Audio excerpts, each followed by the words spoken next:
India's digital infrastructure is expanding at a highly accelerated rate. The national data center capacity, sitting at roughly 950 megawatts today, is projected to hit 2 gigawatts by 2026. The government is actively underwriting this expansion. The 2026-27 union budget guarantees a tax holiday through 2047 for global companies providing cloud services. Additional fiscal policies heavily subsidize the hardware pipeline. The government has allocated 40,000 crore rupees to the Electronics Components Manufacturing Scheme and launched India Semiconductor Mission 2.0 to localize the hardware supply chain. With these financial guarantees in place, major conglomerates like the Tata and Adani groups are actively developing massive 1-gigawatt hyperscale campuses to capture the demand. The capital and the market demand are secured. However, deploying gigawatt-scale computing hardware forces a direct collision with hard physical engineering constraints. Fiscal policy cannot bypass the laws of thermodynamics. Even with massive budgets, operators must still operate within the limits of regional grid capacities and thermal ceilings. Running modern artificial intelligence workloads generates extreme, concentrated thermal output that pushes traditional mechanical cooling fans to their absolute limits. Assessing the infrastructure for this digital growth requires an analysis that begins at the microscale of a single server and moves to the national grid. 3 specific physical constraints dictate the actual ceiling of this sector: localized water availability, high-voltage power transmission limits, and specialized human capital density. Expanding capacity to meet AI demand relies entirely on precise systems engineering and flawless execution at the facility level. We begin with the thermodynamic baseline. This is a standard 1-megawatt data center block. Cooling the hardware inside this single block currently requires up to 25 million liters of water every year to dissipate the heat generated by the servers. Traditional computer room air conditioning, or CRAC systems, rely on pushing cold air across server boards. This method fails when cooling high-density AI hardware, like NVIDIA DGX clusters, where heat generation exceeds the heat absorption capacity of air. Operators must physically re-engineer their facilities. They are shifting to liquid immersion cooling architectures, where specialized non-conductive fluids directly absorb heat from the processors. Inside these dense enclosures, advanced cooling manifolds and fluid pumps replace traditional fans to maintain safe operating temperatures. This engineering pivot is driven by strict operational targets. Operators must reduce their power usage effectiveness, or PUE, down to 1.3. PUE is a metric that measures total facility energy use divided by the energy consumed by the computing equipment. Simultaneously, they must drive water usage effectiveness, or WUE, below 2.2 liters per kilowatt-hour of IT load.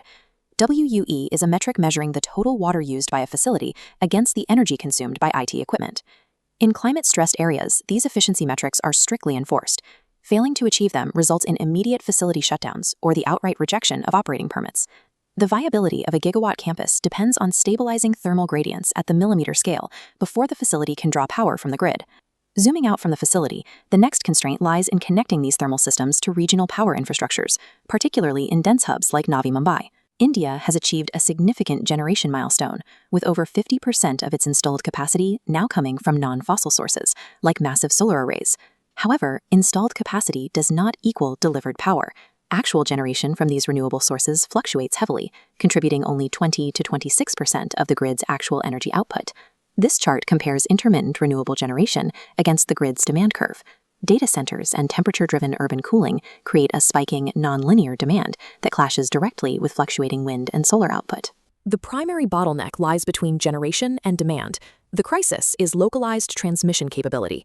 High-voltage transmission cables vibrate under extreme electrical stress as they move gigawatts of power toward concentrated urban and industrial hubs. AI workloads require absolute stability. Data centers cannot tolerate intermittent power dips. They demand firm, 100% uptime baseloads. Bridging the gap between variable solar output and permanent baseload demand requires heavy investments in substation infrastructure and energy storage.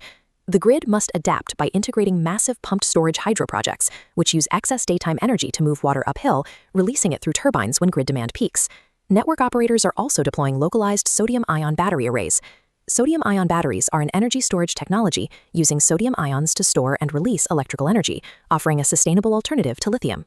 During this transition, thermal generation from coal and liquefied natural gas remains necessary to stabilize the grid and provide the required firm capacity.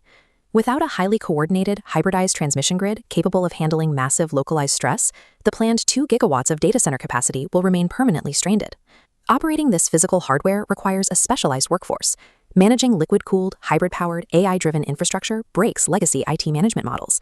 The complexity demands continuous, proactive engineering rather than reactive maintenance. In response, global capability centers are abandoning volume-based hiring. A Global Capability Center, or GCC, is an in-house offshore unit established by a multinational corporation to handle specialized IT and business functions.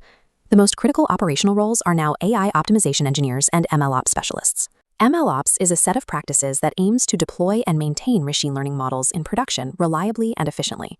According to industry data, 51% of these capability centers cite the retention of these specific, highly technical skills as their single largest operational risk. To maintain continuous uptime, operators are dissolving temporary project-based delivery teams and replacing them with permanent, product-aligned structures that take total ownership of a platform's lifecycle. This shift creates a severe demand for leadership and governance acumen.